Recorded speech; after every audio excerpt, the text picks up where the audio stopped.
Now think of that word in your head. I'm going to assume that to the majority of the people in this room, it sounds like a very negative word.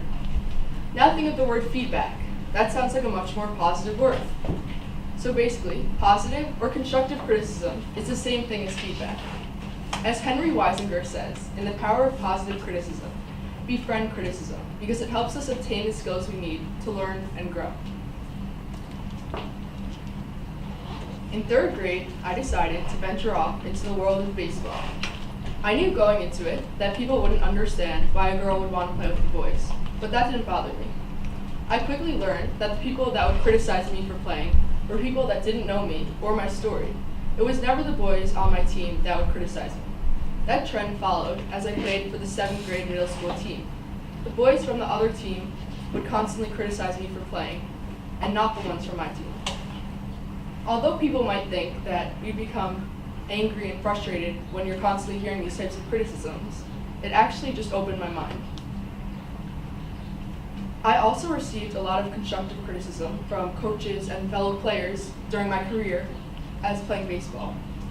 Although I understood that they were trying to help me, it was frustrating sometimes getting these criticisms because I'd been working so hard and I didn't want someone critiquing my skills. So now I'm going to give you some tips on how to give good constructive criticism. So first, you're going to want to stay at a moderate tone so the person understands that you're not yelling at them. Then try to be as cohesive as possible so the person understands exactly what you're telling them.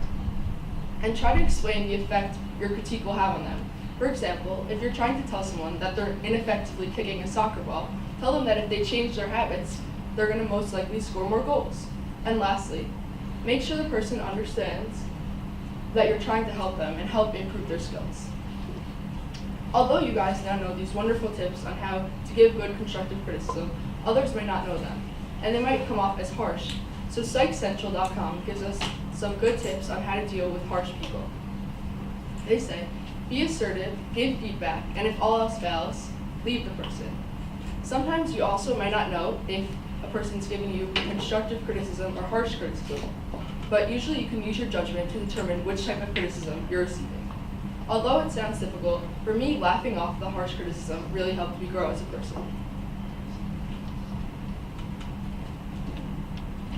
As I said previously, knowing the difference between constructive and harsh criticism is vital. Usually you can use your judgment to determine which type of criticism you're receiving by listening to the tone of the person and what the person is saying.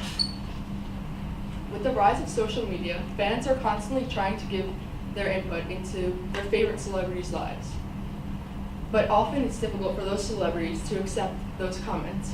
If you think it's hard to accept criticism, imagine what it's like to be a celebrity accepting thousands and thousands of critiques from people you don't even know.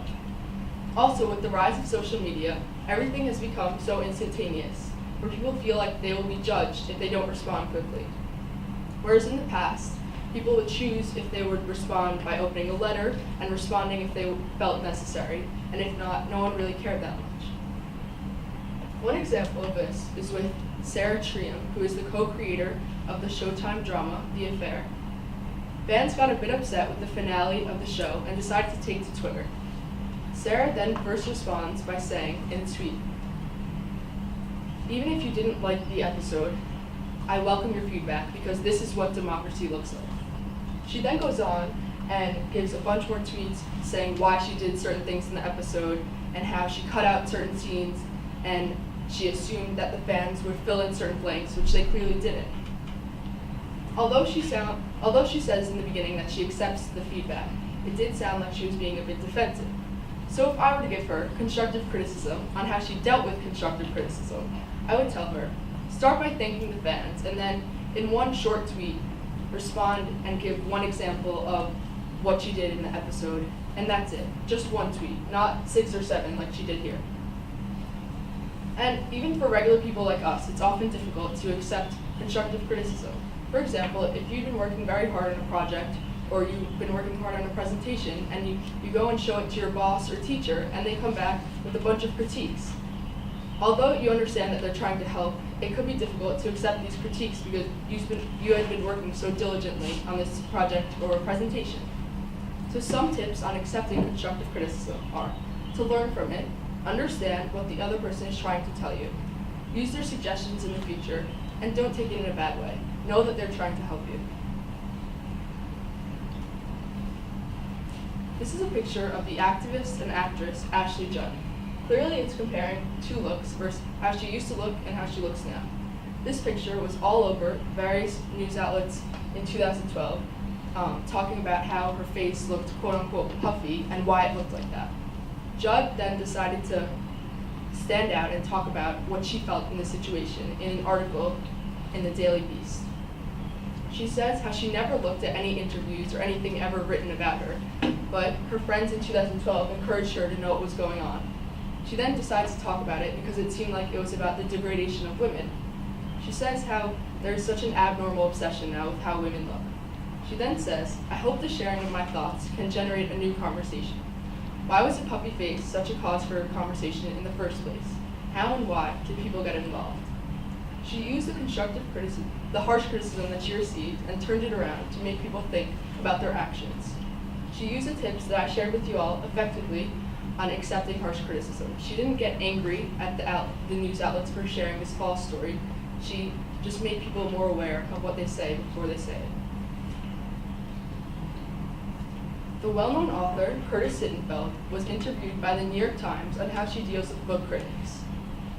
She says over time, her views have changed on various criticisms that she's received.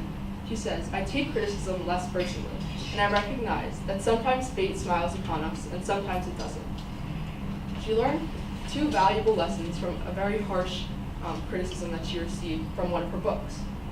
The first one being that no one besides yourself cares about that one criticism. And two, it taught her not to publish a book that she knew still had some edits that could be made. She also received some constructive criticism from an Amazon customer.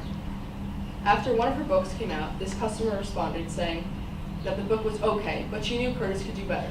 Then when the second book came out, this same customer responded saying, "Bravo, Curtis, I knew you could do it." Curtis became very happy by this review from the same customer, and it shows us all that she used the constructive criticism that she received from a regular fan on Amazon to help her create a better book. As time goes on, we all start to think of criticism in a new way, and it helps us grow. This quote, "Praise makes you feel good, critique makes you better," seemed very relatable to my talk. You don't get better by getting applause. The only way you get better is to use the criticisms that you've received and make them help you grow and improve your skills. All of the people, including myself, mentioned in this talk, have grown from the criticisms they've received. Whether it's harsh or constructive criticism, you become a stronger and more understanding person the more you receive it. Hopefully you can see how much you will change if you learn to accept these types of criticisms. So think about that word criticism again. Does it still sound so terrible?